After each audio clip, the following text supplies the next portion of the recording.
സാമ്പത്തികമായി ഒന്ന് മെച്ചപ്പെടണം എന്ന ആഗ്രഹമില്ലാത്ത ആരാണുള്ളത്, അല്ലേ? പക്ഷെ അതിനുള്ള പഴയ വഴികളൊക്കെ കേട്ട് മടുത്തോ?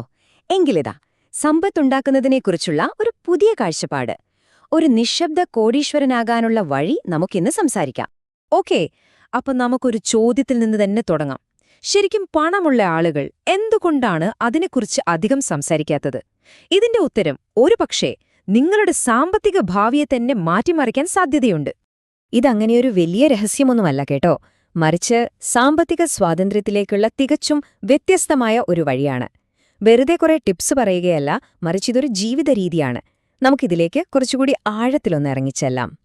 അപ്പോ ആദ്യം തന്നെ നമ്മളിൽ പലരും നേരിടുന്ന ഒരു പ്രധാന പ്രശ്നത്തെക്കുറിച്ച് സംസാരിക്കാം: പണത്തെക്കുറിച്ചുള്ള ടെൻഷൻ. ഈ പ്രശ്നം എന്താണെന്ന് കൃത്യമായി മനസ്സിലാക്കിയാൽ മാത്രമേ നമുക്ക് ശരിയായൊരു പരിഹാരം കണ്ടെത്താൻ പറ്റൂ. മാസത്തിന്റെ തുടക്കത്തിൽ ശമ്പളം വരുന്നു, എങ്ങോട്ടാ പോകുന്നതെന്നറിയുന്നതിനു മുമ്പ് തന്നെ കാലിയാകുന്നു. ഈയൊരവസ്ഥ നിങ്ങൾക്ക് നല്ല പരിചയമുണ്ടല്ലേ? വിഷമിക്കേണ്ട, നിങ്ങൾ ഒറ്റയ്ക്കല്ല.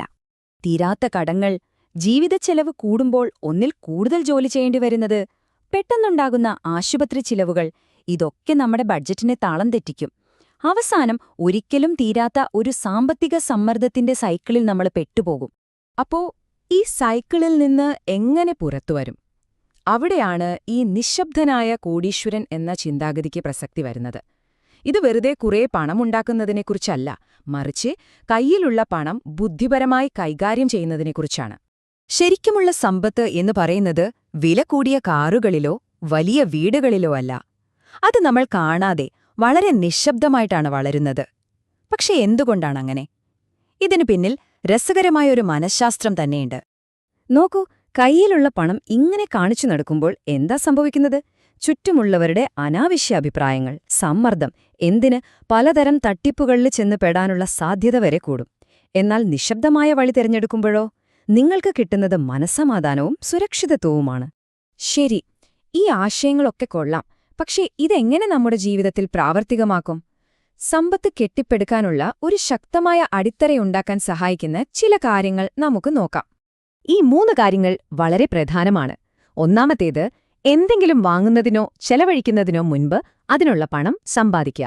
അതായത് കടം വാങ്ങി ആഗ്രഹങ്ങൾ നിറവേറ്റാതിരിക്കുക. രണ്ടാമത്തേത്, എവിടെയെങ്കിലും നിക്ഷേപിക്കുന്നതിന് മുൻപ് അതിനെക്കുറിച്ച് നന്നായി പഠിക്കുക. വെറുതെ ആരെങ്കിലും പറയുന്നത് കേട്ട് ചാടി പുറപ്പെടരുത്. പിന്നെ ഏറ്റവും പ്രധാനപ്പെട്ട 3ാമത്തെ കാര്യം, നിങ്ങളിൽ തന്നെ നിക്ഷേപിക്കാം. പുതിയ കഴിവുകൾ പഠിക്കുന്നത് നിങ്ങളുടെ ഏറ്റവും വലിയ ഇൻവെസ്റ്റ്മെന്റാണ്. നമ്മുടെ ഈ സാമ്പത്തിക യാത്രയില് ചിലപ്പോ ഒരു വഴികാട്ടി ആവശ്യമായി വന്നേക്കാം. പക്ഷേ ആരെയാണ് നമ്മൾ വിശ്വസിക്കേണ്ടത്? ഈ തിരഞ്ഞെടുപ്പ് ഒരുപക്ഷെ നമ്മുടെ ഭാവിയെ തന്നെ മാറ്റിമറിച്ചേക്കാം. ഇന്ന് സോഷ്യൽ മീഡിയ ഒക്കെ തുറന്നാൽ ഒരുപാട് ഫിനാൻഷ്യൽ ഗുരുക്കന്മാരെ കാണാം, അല്ലേ? എന്നാൽ ഇവരിൽ ആരുടെ ഉപദേശമാണ് നമ്മൾ ശരിക്കും ചെവിക്കൊള്ളേണ്ടത്? ഇത് വളരെ പ്രധാനപ്പെട്ട ഒരു ചോദ്യമാണ്. ഒരു ഉപദേഷ്ടാവിനെ തിരഞ്ഞെടുക്കുന്നതിനു മുൻപ് അവരുടെ ജീവിതം ഒന്ന് ശ്രദ്ധിച്ചു നോക്കുക. അവർ സാമ്പത്തികമായി സ്ഥിരതയുള്ളവരാണോ? അവരുടെ ഉപദേശങ്ങൾ അവരുടെ ജീവിതത്തിൽ തന്നെ പ്രയോജനം ചെയ്തിട്ടുണ്ടോ? ഓർക്കുക, വാക്കുകളേക്കാൾ വലുതാണ് പ്രവൃത്തികൾ. സ്വന്തം ജീവിതത്തിൽ വിജയിച്ച ഒരാൾക്ക് മാത്രമേ നിങ്ങളെയും വിജയത്തിലേക്ക് നയിക്കാൻ കഴിയൂ. ഈ നിശബ്ദമായ പാതയുടെ അവസാനം നമ്മളെ കാത്തിരിക്കുന്നത് വെറുതെ കുറെ പണമല്ല, മറിച്ച് അതിനേക്കാളൊക്കെ എത്രയോ വലുതായ ഒന്നാണ്. ജീവിതത്തിലെ യഥാർത്ഥ വിജയം എന്താണെന്ന് തിരിച്ചറിവാണത്. എന്താണ് സാമ്പത്തിക സ്വാതന്ത്ര്യം? ലളിതമായി പറഞ്ഞാൽ, നമ്മുടെ ജീവിത ചെലവുകൾക്ക് ജോലിയിൽ നിന്നുള്ള വരുമാനം ആവശ്യമില്ലാത്ത ഒരവസ്ഥ.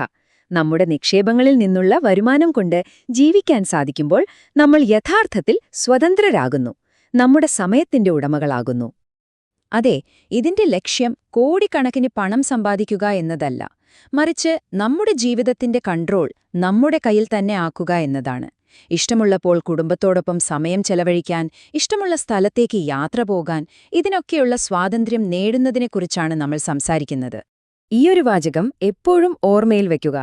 പണം ഒരു വണ്ടി പോലെയാണ്, നല്ലൊരു ഉപകരണം. അത് നിങ്ങളെ മുന്നോട്ടു കൊണ്ടുപോകാൻ സഹായിക്കും. പക്ഷേ ഏത് വഴിയെ പോകണം എന്ന് തീരുമാനിക്കേണ്ടത് നിങ്ങളാണ്. ആ വണ്ടിയുടെ സ്റ്റീരിംഗ് നിങ്ങളുടെ കയ്യിലായിരിക്കണം. അപ്പോ ഈ ഒരു ചോദ്യത്തോടെ നമുക്ക് നിർത്താം. നിങ്ങളുടെ ജീവിതമെന്ന വാഹനത്തിന്റെ ഡ്രൈവിംഗ് സീറ്റിലിരിക്കുന്നത് നിങ്ങളാണോ, അതോ പണമാണോ നിങ്ങളെ നിയന്ത്രിക്കുന്നത്? ഈ ചോദ്യത്തിനുള്ള ഉത്തരം നിങ്ങളുടെ സാമ്പത്തിക ഭാവിയെ തന്നെ നിർണ്ണയിക്കും. ചിന്തിക്കുക, അതനുസരിച്ച് പ്രവർത്തിക്കുക. നന്ദി.